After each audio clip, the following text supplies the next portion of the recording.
Well, obviously, it's Donald Trump's first week in office, and the media is reacting about as you would expect. Now, there's raging debate over Elon Musk's alleged Nazi salute, and I know Crystal and Soccer covered that yesterday, but we wanted to bring this clip of Rachel Maddow reacting to the moment that Elon Musk, he says, gave his heart out to the audience. That was the line he followed up the salute with. But here's what Rachel Maddow had to say, and then we'll bring you a fun clip from The View, so stay tuned for that.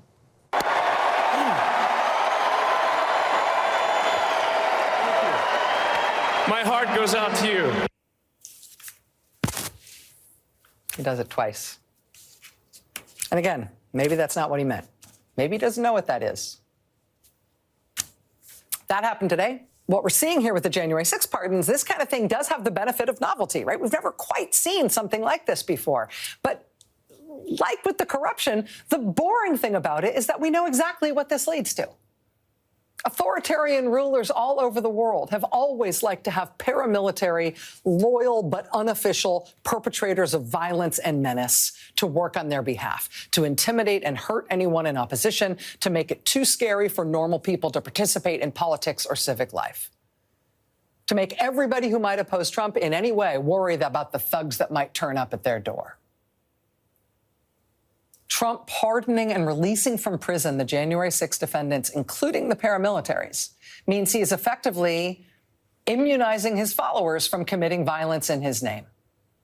He's making clear, if you support me, the law doesn't apply to you. We've had political violence before. We've had civil war. But before, each of those things has been treated as a calamity and a scandal. This time, it's a platform. Okay, Ryan, so what she did there was make this case that Elon Musk, and if people were listening to this, they didn't see on the screen what her chyron, well, it wasn't the chyron, it was a picture box on the screen said was all caps, "This is not a drill."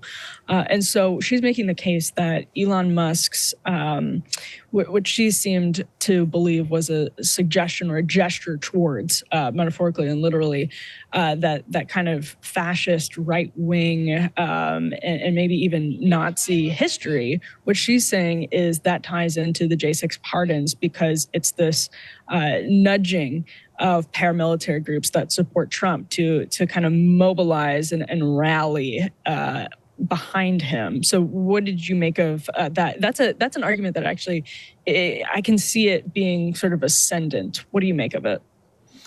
I mean, in general, yeah. I think a guy like Elon Musk, who is currently out supporting the far right in Germany, doesn't get a whole lot of benefit of the doubt when he does this gesture twice.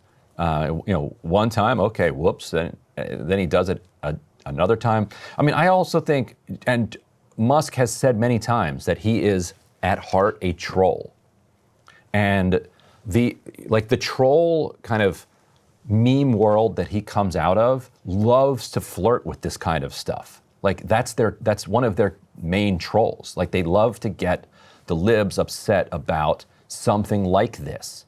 And so I could see him having done it deliberately with some type of deniability just to create this spectacle, because the far right people absolutely saw it for what they believe it was. They loved it. Like they thought it was directed right at them. Like, look what he's doing. And it's not as if he was like, oh, wow, sorry about that. I can't believe I did that. He's just kind of laughing along with it, which is what you would do if you were deliberately doing it as a troll. So, although it's also what you would do if you were if you see everybody just totally overthinking your attempt. And I'm just taking his charitable explanation. I'm taking his explanation here charitably. He says that he was giving his heart to the audience. So when he patted his chest, he was patting his heart, and then when he extended his arm, he was extending it out to the audience. So the charitable. So you did it like this. Right? That's how you would do that. Well, I also smacked my computer. But that's how you would do that. He did. Was he sprinkling his heart on people? Like, how do you go that way unless you're deliberately come on, you're giving him way more credit for being a well-adjusted sort of adult human being, I think. But even anyway, it's more work to do that than the normal But I was just saying, like, it's also like going along with it and joking about it, and it is, I think, also how you would react to it if you're like, oh my gosh, people are overthinking this stupid gesture that I made with my arm. So I don't know if the reaction itself is any like vindication of the point that this was a Nazi salute. And I mean, AfD that's what you're referencing support for in Germany. I mean, Elon Musk says that he supports AfD for like similar reasons that he supports Donald Trump, meaning the borders, immigration, refugees, asylum, that sort of thing. And AfD it's just so wild, and German politics are wild. But I mean, I don't think there's one way of putting it. I don't think there are, at least not yet, shades of early Hitler in Elon Musk. So to that extent, I just feel like I'll freak out when he says something that makes him sound like a Nazi. And gestures like this, to me, it just looks like Elon Musk being a weirdo. Anyway, so the View responded to it. Let's hear some. The View has been having a week. They've been talking in general about Trump, reacting to his inauguration speech, and they had an interesting take. Let's take a listen. The speech itself, I remember when it was done, my first reaction was, what is this country he speaks of? Because I immediately couldn't reconcile the way I see the country and the people and how it is right now and where he saw it. He didn't say carnage, but he said carnage pretty much in everything else. Do you remember the reference from his first inauguration when he said carnage?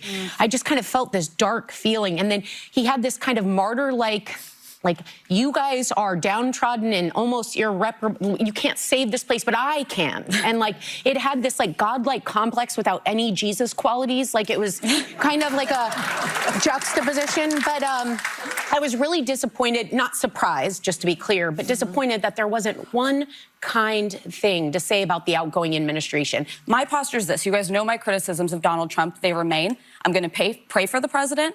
I'm going to thank him when he does things that are good, like the hostage deal. I commend him. I am grateful for that. And I'm going to call it out when he does things that are reckless and dangerous. Getting the Israeli hostages and American hostages. And I'm going to call it out when he does things that are... You're talking about Trump now? Yes, that are... I thought it was Biden who's been negotiating.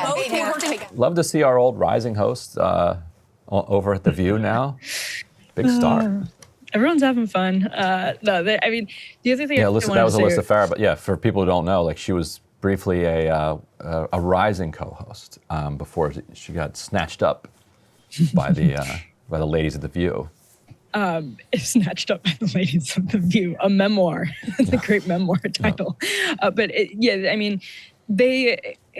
It's interesting because just one more point on the Elon Musk thing. I just remember when I was at the Federalist, I think the right is kind of sensitive to this, and hopefully it doesn't lead to something that gets taken advantage of by genuine bad people who have awful, racist, bigoted intentions. But when I worked at the Federalist, there was a mini news cycle. You might remember this, Ryan, about the Federalist Eagle being a cryptic Nazi symbol. And it just to me, this feels like it was plucked from that era of 2017 and 2018 of finding Nazi stuff in everything, but maybe it's also just sort of a Rorschach test. I don't know, but I think the View also, that clip, the reason I wanted to include it here is just that these differing reactions to Trump 2.0, there's some people who, and I think this is the View's example. I mean, when Trump 1.0 started, Alyssa was working for Donald Trump, and now it's 2025, enthusiastically working for Donald Trump, and now it's 2025. And I feel like the View is sort of stuck in 2017, 2018, whereas we're starting to hear, I guess, smarter criticisms of Trump from different corners of the media. I don't know if you've noticed that, or evolved criticisms of Trump that don't feel quite as hysterical as I would say that the Maddow clip did just now, or The View. I don't know. Do you agree with that? There's been some evolution? The entire resistance liberal architecture is gone. It has not reappeared at all. The last time, 8 years ago, on January 21st, there were roughly 5 million people in the streets. It was the largest single-day demonstration in American history. There are hundreds of thousands, maybe 500,000 in Washington, D.C., and then some 4+ million in cities all across the country, Alaska, like you name it. Everybody who had been kind of just passively involved in politics on the Democratic side, and did not think that Donald Trump was going to win, was kind of shocked into action. A lot of them ended up running for office, but they came out and protested the Muslim ban shortly after that, that kind of changed what Trump was able to get done. It did create a political counterbalance. It's not even remotely there this time. Like nobody's even trying to pull that together. You wouldn't have known the protests happened unless you were on the National Mall over the course of the inauguration weekend, and that was so different from the Women's March, where you could have it bled into everywhere. Yeah, exactly. So it's just a completely different world, which then creates space for some different kind of criticism and reaction, which is still taking form and shape, and we'll see what that ends up looking like. Hey, if you liked that video, don't forget to hit the like button and subscribe to Breaking Points. If you want to see the rest of Counterpoints, go to breakingpoints.com to become a premium member and get the full uncut show every morning in your inbox and on Spotify.